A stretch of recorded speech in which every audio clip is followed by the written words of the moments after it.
I'm Emma. And I'm Spencer. And we're the co-presidents of Pride at Kellogg. Pride at Kellogg has approximately 70 members across all of our programs from full-time to evening and weekend. And we have an ally network of approximately 450 students that are actively engaged in different activities that we have throughout the year. Yeah. And in general, the club's really focused on providing opportunities for members to get to know each other, but also building allyship between the general Kellogg community and our community. And then also, lately this year we've been focusing increasingly on improving and increasing the number of opportunities to learn about LGBT activism, LGBT history, serving as a real resource for educational opportunities. So one of the things that we do at Pride at Kellogg is we open all of our events to the broader Kellogg community, and we actually typically partner with other affinity groups on campus to garner intersectionality within our events, and that's been something that's been really, really helpful. In the spring we had a moonlight screening, and we hosted that with our Black Management Association. That's an example of one of many things that we've been doing to try and increase intersectionality across campus.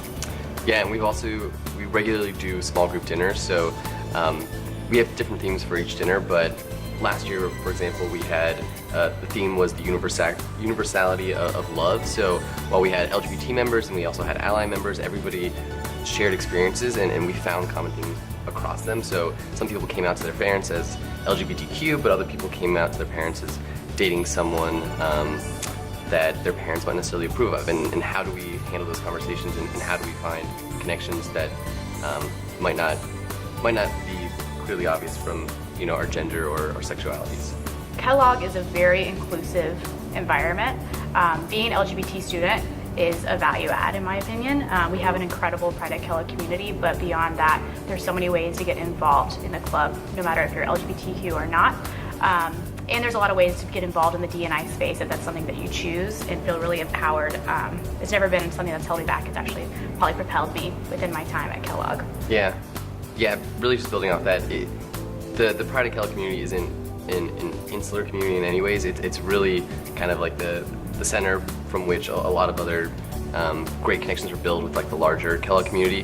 One of the things that I talked about in my Kellogg interview actually was that I found as a prospective student was that the school is incredibly welcoming, regardless of gender, sexuality, race, any kind of background that you're coming from.